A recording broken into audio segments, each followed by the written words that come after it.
On today's show, I visit CAVS Reddit and take mailbag questions exclusively from the CAVS Reddit page. We talk about that, the return of Tristan Thompson, and what would an all-time CAVS team look like?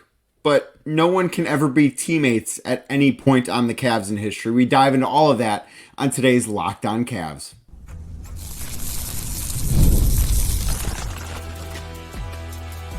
You are Locked On Cavs, your daily Cleveland Cavaliers podcast. Part of the Locked On Podcast Network, your team every day. Thank you for making Locked On Cavs your first listen every day. You can find this show anywhere you get podcasts, Apple, Spotify, anywhere else. Be sure to drop us a 5-star rating, leave a nice review, help us grow the show. Also, you can check us out on YouTube. If you're not watching this video right now, just search Locked On Cavs on YouTube. If you are watching this video right now, hit that like button for me, hit subscribe, and click the notification bell so you know when the latest Locked On Cavs content is coming your way. A proud part of the Locked On Podcast Network, your team every day. Today's show, of course, is brought to you by FanDuel. Now through September 22nd, all FanDuel customers can bet $5 and get a 3-week free trial of NFL Sunday Ticket from YouTube and YouTube TV. Visit FanDuel.com to get started. So, hello again, everybody. I'm Danny Cunningham. You might know me from my time covering the Cavs, places like 92.3 The Fan, Cleveland Magazine, and a number of other stops along the way. And what I'm doing for today's show is I talked with the fine folks over at the Cleveland Cavaliers Reddit page and talked about maybe doing an AMA, stuff like that. But what we decided to do was I'm taking questions exclusively from that Reddit page for today's Monday Mailbag episode. These questions were posed over the weekend, so there has been some news since the prompt went up, and we're going to start with our first one. Comes from Reddit user Blackest Ice. Says, what are the Cavs' plans about a third big behind Evan Mobley and Jarrett Allen? Is JT Thor expected to spot start in the event one of them are out? Seems like a huge void that would make or break a season. Well, obviously, since this question was asked, we know that the Cavs have agreed to terms with Tristan Thompson to return to the Cavs once again on a 1-year deal. Thompson, of course, was on the Cavs last year, has played now, I believe he's going into his 10th season on the Cavs, or this will be his 11th season on the Cavs, whatever. He's been on the Cavs for the vast majority of his career, despite stops in Boston and Indiana, and I believe Sacramento. Really just getting around the league for a short period of time, despite spending most of his career in Cleveland. I don't know that Tristan Thompson is going to be that third big even. I think there's a world where Tristan Thompson is the fourth big, and the third big is somebody that's still not on the roster. That said, I am much more comfortable now than I was Thursday night, the last time I recorded a Locked On Cavs episode, because, yeah, JT Thor could have been that guy that, as the roster looks, as of last Thursday, was that guy in the third big spot. And that's not a comfortable place to be for this franchise. That's not a comfortable place to be for this roster. That is asking far too much from someone like JT Thor, who's on a 2-way deal. That said, Tristan Thompson, if he has to be the third big, as we saw last year, that is something he is capable of doing. I don't know if I want Tristan Thompson being the third big all season long, being a guy that you are expected to, see every game, where, most nights, there will be some nights, of course, but most nights, there's going to be a third big other than Evan Mobley, other than Jarrett Allen that plays in the game. I don't know that Tristan Thompson is the answer to that. I don't know if he should be part of the every single night rotation. One of the things that I talked about last week when Spencer Davies was on Locked On Cavs with me, we did some fake Caris LeVert trades. I think Larry Nance Jr. makes a ton of sense if that's a trade they can pull off with the Atlanta Hawks. Trading Caris LeVert for Larry Nance Jr. We will get into this being important coming up in another question too. But that's the sort of trade where I think Larry Nance Jr. would be the perfect third big, where he's someone that would not come in and expect to start, obviously. Something that I think is very, very important in the third big is finding somebody that can play both the 4 and the 5. Tristan Thompson, at this point in his career, I think he's pretty exclusively a 5. Obviously, in his first stint with the Cavs when he was a young guy, he could play the 4 too. But with the way that the NBA has shifted and where Tristan's at in his career, I look at him more exclusively as a center. So I don't think that he's a great option for the third big. I think he's a tremendous insurance policy if one of Evan Mobley or Jarrett Allen has to miss an extended period of time because of injury. I think he's a great insurance policy there because he can start at the 5. He can play minutes at the 5. I actually think he's a great option to play 5 alongside of Evan Mobley at times, similar to the way that I've talked about treating Evan Mobley the way the Lakers used to treat Anthony Davis when they won the title back in 2020, where they would have JaVale McGee or Dwight Howard, guys that, I know Dwight once upon a time was a star, but guys that at that point in their career were not stars. That you could start at the 5, but when push comes to shove, you can move your 4, in that case Anthony Davis, in the case in Cleveland, Evan Mobley, you can move your 4 up to the 5 spot and play your most important positions with your best center, but not task that guy with playing 100% of his minutes at center, because I don't know that Evan Mobley is ready for that. So I think Tristan Thompson is a great answer there. But to answer this question, I think the perfect third big for the Cavs would be Larry Nance Jr. Now, I don't know if a trade there is going to get done. I don't know if a trade there is close. I don't know if these two teams for sure are talking about a deal.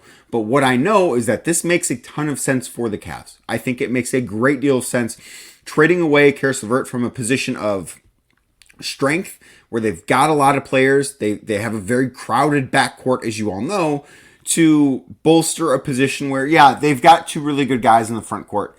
But I'd like to have a third piece that is just a little bit better than Tristan Thompson. Again, I think Tristan Thompson will be good for the locker room. I think he'll be good in spot duty. I think he can be good in the right situation. I just think that situation is more the 4th big on the roster than the 3rd big on the roster. I think that is something that makes a lot of sense. But Black as Ice, thank you very much for the question. I know it was a little outdated because this question was asked before the Tristan Thompson news came down Friday afternoon. But I think Tristan Thompson makes more sense as a 4th big, and finding someone like Larry Nance Jr. just could make a ton of sense as a 3rd big. I think that would be really, really perfect for the Cavs with where they're at right now. Next question is from Dekenna23. This person says, Isaac Okoro still sitting there without an extension as the season inches closer and closer. We are close to the first apron and wants to stay below it. Do you see a deal getting done, or will he walk away next offseason? Referencing playing on the qualifying offer. So, a couple things. I don't believe the Cavs want to be in the tax this year. They are still a little bit below the tax, but it does get tricky.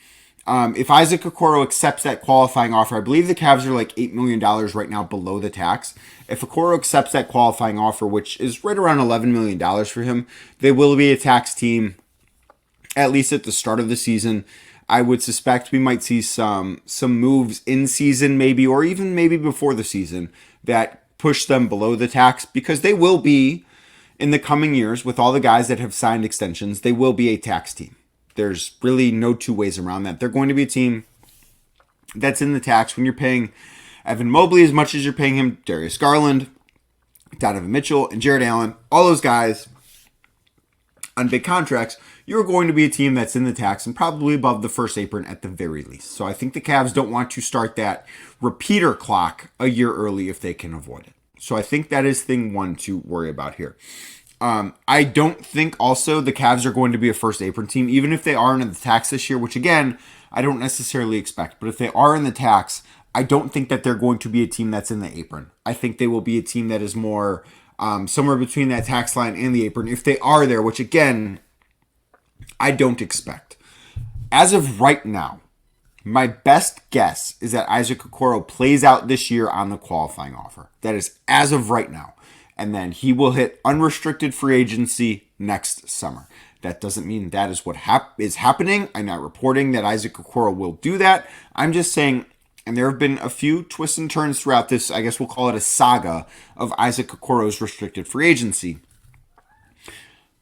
My best guess as of now is he plays on the qualifying offer.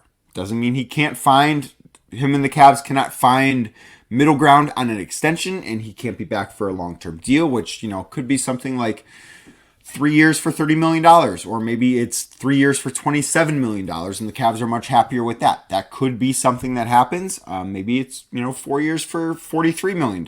I don't know what that deal would look like. Maybe that happens, but as of right now, as we get closer to camp, and there really are not teams with cap space, and I know the Cavs, who obviously just signed a free agent this past week have historically liked to wait until September to get some deals done that they can afford to wait on. So I do get that aspect of it, but I don't know that there's necessarily a good option outside of Cleveland this transaction cycle for Isaac Okoro. So that is something very much to keep in mind. But it does get tricky, and the Cavs could have to do some finagling to stay below the tax this year. That's not necessarily a place you want to be, but I also don't think that they want to be in the tax either. So that is something that needs to get hammered out, and it will get hammered out at a certain point. I've got a little bit more on Isaac Okoro and what this Cavs roster could look like, because even with the Tristan Thompson signing, and we don't know what Isaac Okoro's situation is going to look like, Cavs still have to get to a minimum number of players in the roster. They're not there yet. We will dissect how that could be something they finally figure out getting to next right here on Locked On Cavs. Today's show, of course, is brought to you by FanDuel, and you've heard me talk about FanDuel a ton. Why have you heard me talk about FanDuel a ton? Well, that's because it is America's #1 sports book. We've got something a little bit different for you today as I talk about FanDuel, though. It's not about how they've got so many great parlay options. Maybe if you want to, get a little bit of action in on Monday Night Football tonight, you can do that. FanDuel is definitely the place to go to for that. But what I want to tell you about what FanDuel is doing right now is right now through September 22nd, so you've got a little bit of time left here, all FanDuel customers can bet $5, $1, 2, 3, 4, 5, and get a 3-week free trial of NFL Sunday Ticket from YouTube and YouTube TV. Then, with a YouTube TV base plan, you'll be able to watch every regular season Sunday afternoon out-of-market game. All you need is a Google account and a current form of payment, and then you can cancel anytime. That sounds like a great deal to me.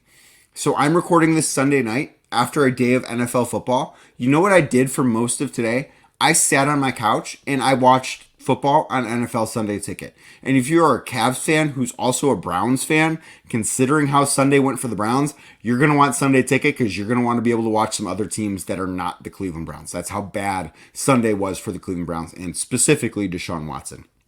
So go to FanDuel, bet $5. Maybe you like Jacksonville, -3 points next week against Cleveland. Go to FanDuel, bet $5 on that, and you can get a 3-week free trial of NFL Sunday Ticket. Just visit FanDuel.com and download America's #1 sportsbook today.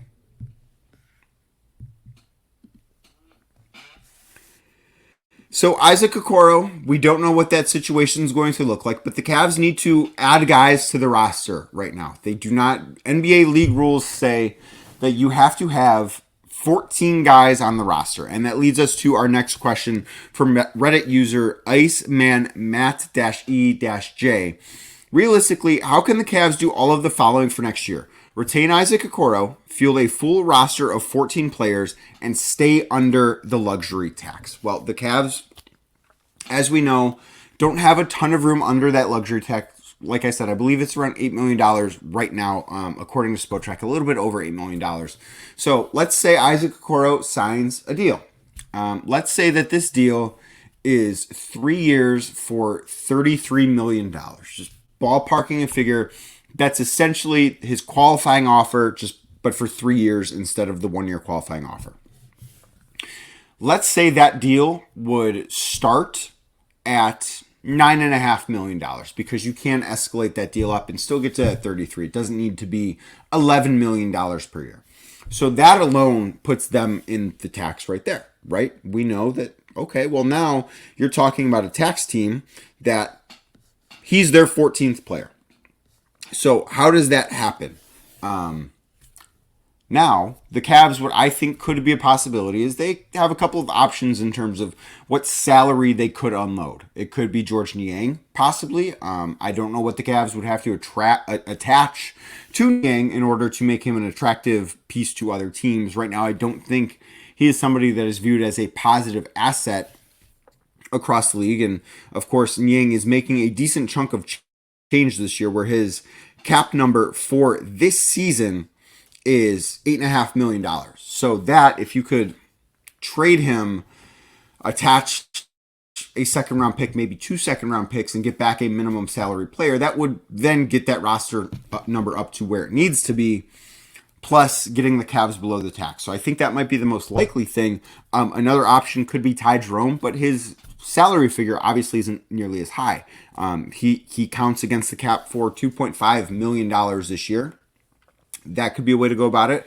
Another way to go about it, and I think this is something that would happen after training camp, but say Amani Bates has shown tremendous growth from the time the Vegas Summer League ended in July to the start of the season in October. You could convert him from a two-way deal to a regular contract, the way we saw happen with Craig Porter Jr. last year, at a very small number. That is an easy way to add a player to the roster without really doing detriment to the cap sheet or, inching up closer to that tax line. So I do think for Kobe Altman, that's going to be a little bit of a difficult task, but it's something that I do think is going to be able to get done.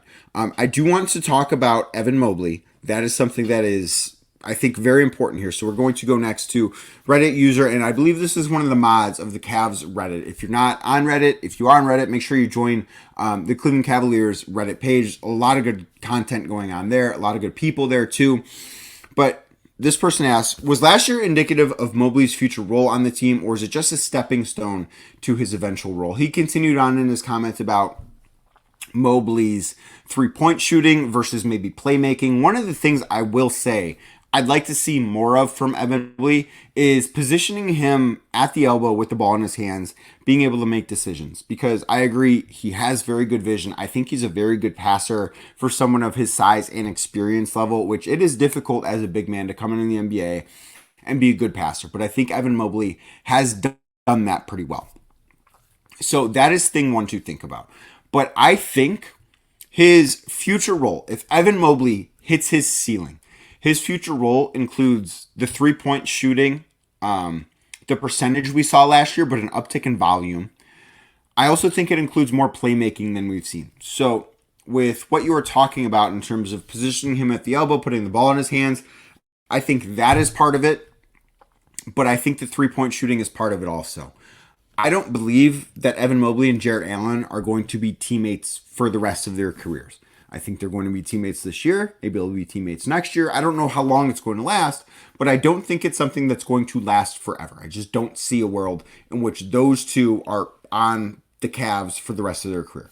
When that split eventually happens is when I think you see Mobley's role expand. You start to see him become more of a playmaker. You start to see him shoot more three-pointers. Maybe you see him shoot more three-pointers now, and that might actually lessen. But I think the quickest way to make Evan Mobley as effective as he can be in the current situation is by creating more space. And right now, he needs to be somebody that creates space for that to happen. So I do think last year was a bit of a stepping stone towards his eventual role, but I still don't even think he's scratching the surface for what he can be offensively. I think on that end of the floor, he's got so much untapped potential here, and I'm very excited to see what Kenny Atkinson and the rest of his coaching staff can do to get it out of him. I think that they're going to be able to put him in more advantageous positions than JB Bickerstaff did. I think they'll run more, and I think right now, when we've seen Evan at his best, it's been in transition. I think more of those opportunities are going to be unleashed or unveiled for him with this coaching staff. I think that is something that we will see much more often with him. I think that he is going to be out in transition more often. I think that he will be somebody that affects the game in more ways than just catching lobs, setting screens, which is something I do think he needs to improve upon, and taking the occasional corner three-pointer. I think he's going to look like a much different player. One more question on Mobley. This comes from Reddit user Aman Shumpert Plus. I love that Reddit name. Asks, do you think that Evan Mobley has ironed out his jump shot? It looks like his release is much smoother and there's not nearly as much of a hitch as there once was. So I do believe that Mobley's jumper looks better than it ever has. I also will say, I read nothing into these off-season videos that players put out. I don't care what videos on Twitter or Instagram look like of these NBA players that are playing an open gym in which there's no structure and there's no rules. And they're playing, sometimes they are playing against other really good NBA players. Sometimes they're playing against high school kids. Sometimes they're just shooting in open gyms.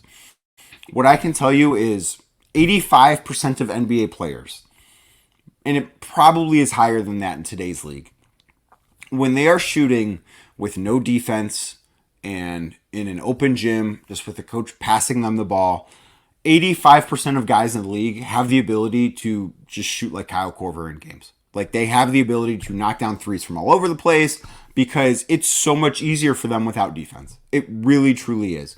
I mean, think back to a couple years ago, and I know this doesn't necessarily pertain to the Cavs, but think back to when the Ben Simmons hype videos of his summer workouts were coming out and he was just draining threes, and then he gets in a real NBA game and that's not who he is as a player. Like, it's a ridiculous thought that, oh, he's not a three-point sniper. That's just, I'm very soured on off-season videos. That said, I'm very encouraged by what Evan's shot looked like at the end of the year last year. I think Kenny Atkinson is going to be a big help there. I think he's going to be somebody that takes quite a few more three-pointers in the upcoming season than he did last year. I think he was taking like 1.2 a game last year. I think it's going to be around 4 this year. I think it's going to be something that the Cavs receive a big boost from. I really, truly do. I think that'll be something that helps them out quite a bit. I've got a really fun question that I can't wait to answer coming up next. You don't want to miss it. It's an all-time Cavs team, but it's a little bit more complicated than that. It's straight ahead right here on Locked On Cavs. Today's show is brought to you by BetterHelp. Your life right now, it might be filling up. You might be overwhelmed with everything that you've got going on. And as an adult, you might not even be able to make time to learn new things as often as you like. Remember when you were a kid and it felt like you learned something new every day? And maybe right now, as an adult, you don't have the time to even feel like that. Well, if that's something that you want to get back to, therapy can be the place for you to go. And if that's the answer for you, BetterHelp is a great option. BetterHelp does it the right way. If you are thinking about starting therapy, give BetterHelp a try because it's entirely online. It is designed to be convenient, flexible, and suited to your schedule. Think about how hard when your schedule gets busy, how difficult it can be to find time to do things. BetterHelp doesn't have to be that way. With how flexible it is, with it being designed to fit to your schedule, it makes it so much easier to take on than some other things that life might be throwing at you. BetterHelp is also entirely online, and just go on, fill out a brief questionnaire, and you can get matched with a licensed therapist. Plus, and this is very important, you can switch therapists at any time for no additional charge. Rediscover your curiosity with BetterHelp. Visit BetterHelp.com/LockedOnNBA today to get 10% off your first month. That's BetterHelp, HELP.com/LockedOnNBA, and you can get 10% off your first month. So I do have time for a couple more on today's show. I want to talk a little bit about Darius Garland, and this question comes from Reddit user Sketchy722. Asks, how is this coaching staff going to take this team to the next level? Should the Cavs be shooting more threes? And how many should Darius Garland be shooting per game? Well, I think you sort of answered your own question there because I think the Cavs will become more of a potent three-point shooting team. I think they will rise up the rankings in terms of three-pointers per game. I think Evan Mobley is part of that, and I think Darius Garland is part of that. Darius Garland over the last couple of years, he's been a guy that's been around 6 three-pointers per game. Now, I think Darius Garland is a very good three-point shooter, even if last year his numbers didn't necessarily reflect that. Just look back 2 years ago where he shot 41% from three. He was awesome. If he's that guy, he should be taking 8 to 9 three-pointers per game. And I understand that there's only one basketball and there's only so many shots to go around. But when you factor in, I think the Cavs are going to play at a faster pace. That is something that's going to buy them a few more possessions. I actually think we're going to see less time this year with Darius Garland and Donovan Mitchell on the floor together. I think they'll be staggered a little bit more. I actually think those guys are going to play less in total, but I think that more of their minutes will come where they are leading the offense individually. So I think Darius Garland is going to get up more three-pointers than he has in the past. I think the answer is he should be taking around 8 three-pointers a game. You want your best shooters shooting the ball pretty often. Darius Garland is, to me, the best three-point shooter the Cavs have. He should be taking a lot of three-pointers because that's how he can really be so effective to this offense. I really think if he is taking 8 three-pointers a game, I'm pretty confident the Cavs are going to be a team that has a top 10 offense in the NBA. That's where I believe that they will be. Reddit user Mr. Days, who do you think might crack the rotation first out of Luke Travers, Amani Bates, and Jaylen Tyson? I think the answer here is Jaylen Tyson. Number 20 overall pick. I was very impressed with what I saw from Tyson at Summer League. I think he does a lot of things really well. One of the things that the Cavs need from somebody on the wing is rebounding. I think Max Strus does a good job of this, but they need more than that. I think Jaylen Tyson can be that guy. I don't know if it's going to be right away. I will say, if they make a trade that involves Karis LeVert before the season, I think that's a big vote of confidence to Jaylen Tyson because I think he can sort of slide into that role. He can have the basketball in his hands, even if he's not ready for a huge load right away. I think that's a really good position for him. And then lastly, and this was my favorite question that popped up on Reddit, comes from Reddit user the Noah Constrictor 11. Build a 5-man squad of Cavs players, past and present, who have never been teammates. Now, when I put this together, I took this as never being teammates on the Cavs. Maybe, and I don't think I had any overlap between being teammates elsewhere, but I just wanted to be clear because there are guys on the Cavs. I thought about putting, and I also didn't know if it meant I got the Cavs version of them or if I got their peak version of them. Because if I got their peak version of them, Rajon Rondo's an answer here. If I get the Cavs version of them, he's not. Obviously, LeBron, who, spoiler alert, it's on the list. LeBron and Rajon Rondo have been teammates in Los Angeles, but not Cleveland. I stayed away from Rondo because of those two questions. But I think if you're putting together just guys who have played for the Cavs, but not been teammates on the Cavs, but you get them at their peak power, I think then that list is probably LeBron, Rajon Rondo. I will go Donovan Mitchell. And then probably Brad Daugherty. And I need a big... Oh, and then Sean Kemp would be the big. Because you would get Sean Kemp at his peak, not Cavs Sean Kemp. But the way I put this together was you get them at what they were with the Cavs. So I went LeBron, Donovan Mitchell, Brad Daugherty, Lauri Markkanen, because even that 1 year in Cleveland, he was really good. Now, he's been a better player in Utah, but he was a really good player that year in Cleveland. And then Andre Miller was my 5th player. He was obviously on some Cavs teams that were not all that good, but that 3rd year he had in Cleveland, he was really good. And I think if you get that as your 5th guy on this starting 5, and I wanted to make it fit basketball too. I didn't want it to be, just pick, find the 5 best players you can find and make it work that way. I felt like that was just cheating a little bit, so I leaned away from that. But I want to say shout out and thank you to the Cavs Reddit page. This was a lot of fun. I still have some more questions. I might actually do a second episode with this a little bit later on in the week. We will see how this goes. There are a few other questions that I thought were great questions that I did not include in this because those topics were actually things I had been kicking around to do a full episode on at some point this week or next week. So if I did not get to your question, it's either because I didn't have time for it, I'm going to use it in another episode, or I'm actually planning on doing a full episode surrounding that sort of topic. But again, shout out to them. Shout out to people there. If you're on Reddit, go check them out. A really great community there that I'm proud to just be a small part of. So shout out to them. Again, thank you for making Locked On Cavs your first listen every day. You can find the show anywhere you get your podcasts, Apple, Spotify, it doesn't matter. Drop us a 5-star rating. Leave us a good review. Also, check us out on YouTube. If you're watching right now, hit that thumbs up button. Make sure you're subscribed and click the notification bell. A big week ahead on Locked On Cavs. Make sure you keep making us your first listen every day.